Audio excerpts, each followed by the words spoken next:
but all of a sudden I started to tone. And, you know, as I toned, the person got very relaxed and excited. Something was happening or whatever. Anyway, I was starting to tone and the whole place became quiet. And our instructor came over to me and said, do you realize that you're using sound as a mechanism for healing? Just as we use hands-on, or we use our hands, we use our prayers in order to facilitate self-healing or healing for someone else.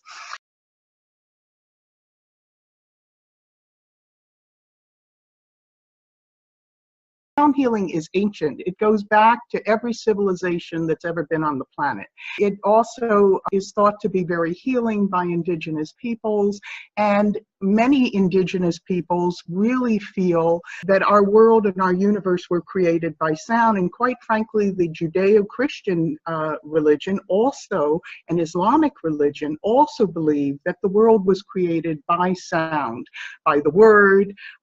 Chanting is part of every religion on the face of the planet, and there's a reason for the chanting. It takes you to another level of consciousness, another state, another dimension. And so we can use this for self-healing. And I've always known that we have tremendous abilities to heal ourselves from within. And that's what I'm very interested in, because I've seen that from without doesn't really work too well. There are certain conditions that obviously, you know, from without you can really facilitate healing, but then something has to happen within the person in order for them to really benefit from that healing. I truly believe that. I mean, if you have a replaced hip, or you've gone through cancer and you've survived it, part of that is because you within yourself also did a lot of work and did a lot of healing work.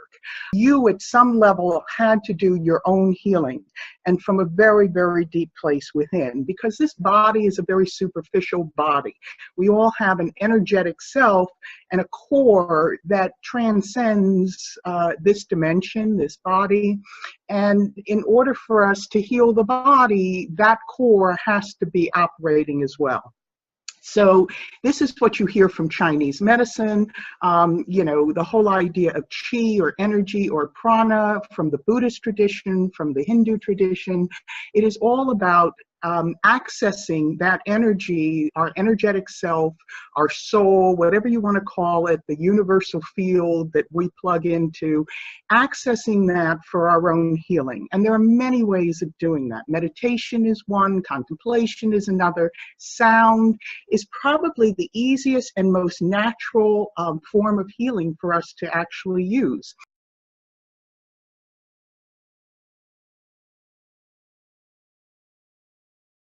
The human voice is probably the most complex of all instruments that exists on the face of the planet, and everything that we've developed actually develops from the human voice.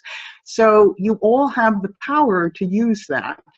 And I'm sure that anecdotally, everybody here has experienced how music affects you.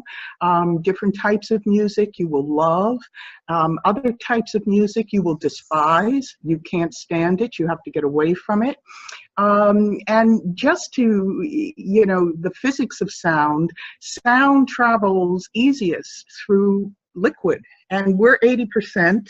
You know, water, made up of water, and even our planet is covered some 75% by water. So the planet itself, which is like a giant magnet, is also an amazing conductor of sound. So that's just something to keep in mind. This is water. This is amazing. Okay, this is water, something that you can set up at home. Wow, that's actually worth setting up. Isn't that something? Yeah. It's really not difficult, but I mean, you need the equipment. You need a speaker, and you need some connectors and so on, and a tone generator. And that's it. And then you just turn on the water. That's the power of sound.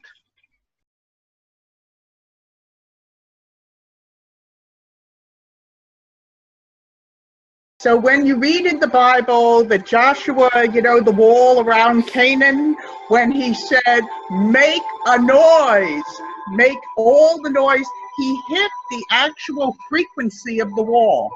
everything has a key frequency.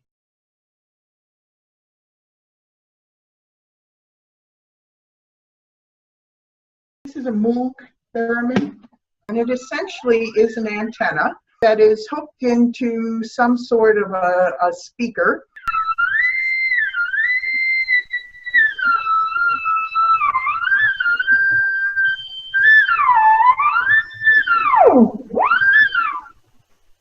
And then you have another end to it, which increases the sound.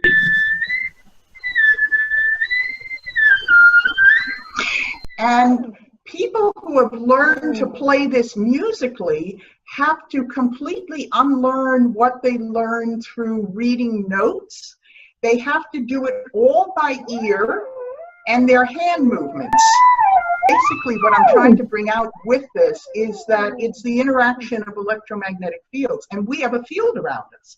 So we have a field that is around us, it's interacting with other people, but interacts with everything, and the theremin just brings that or highlights it. It emphasizes this field and how it interacts. And if it comes into connection with another electromagnetic field, you're going to get effects.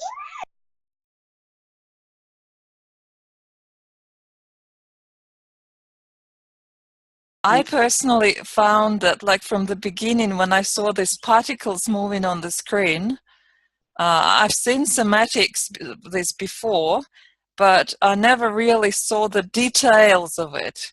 And it made me think that while the sound is moving the smallest particles, it reminded me of how, you know, the particles in our body actually move, you know, the atoms, the molecules, all this constant motion, you know, life. And I mean, really, if you look deep into how we are made on that basic level, you see just a dance of particles, really.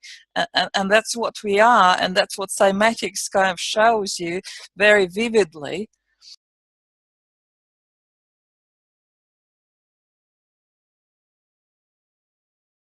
All right, so this is an app showing cymatics.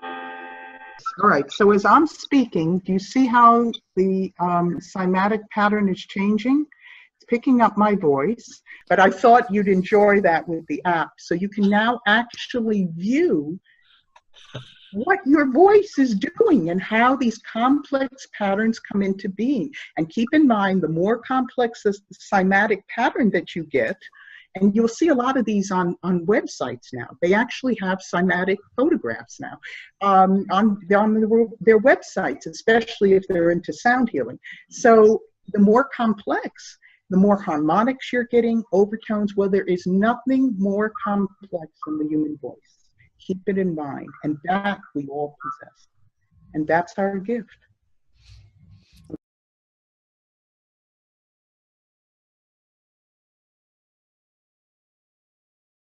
I-E-A-O-U.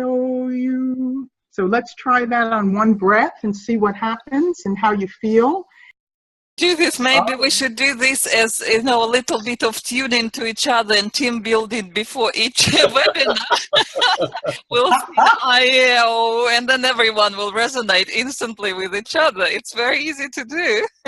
Oh yeah, and that's what you find. I mean, we actually entrain each other. Remember, we were talking about this with the mind mirror and the heart, and I was saying, when Judith, you showed us two going simultaneously, I said they're entraining each other. These two know each other. So we do that naturally, and we don't realize it. We forget how easily we entrain to each other, whether it's positive or it's negative. And that's something that if you don't take anything else away from this seminar, I hope you'll take with you. And understand that if you want to be different from the mass, I will purposely leave a crowd.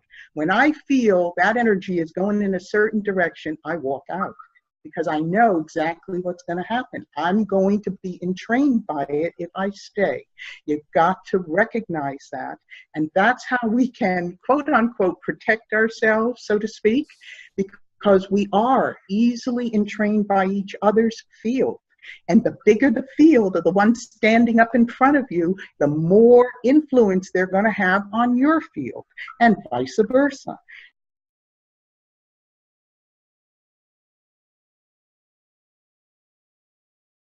My Reiki and breathwork teacher 30-some years ago taught us to hum. And so in the ER, I used to have people hum into their chest, for example, with chest pain.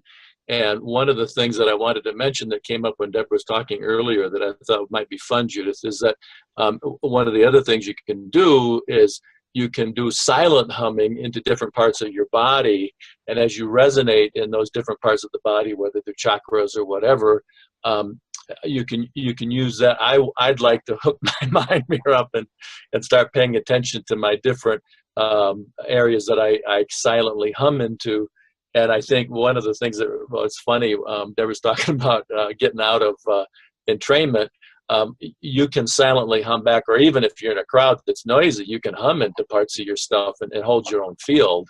And I think that's really important to prevent let's call it mass hysteria, which is what our last election is about, semi-mass hysteria. Anyway.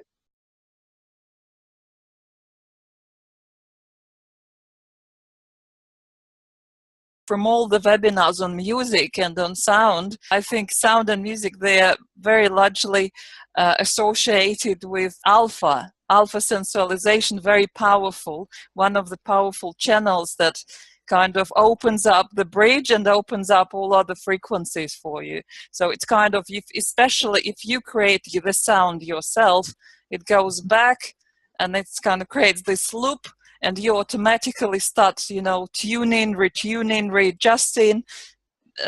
It's feeding and readjusting itself. That's what I, totally believe. That just reminded me, as you were saying that, we did have a meditation session with a half dozen people, and one of the people there played the didgeridoo. And we monitored him as he was playing the didgeridoo and as all the rest of the people in the circle were listening to him. And we saw the brain waves dive down into a nice alpha theta patterns on almost everyone and begin to open up into a more awakened mind pattern. Almost everybody went very deep as he was playing, probably for about a half hour. So it was very interesting.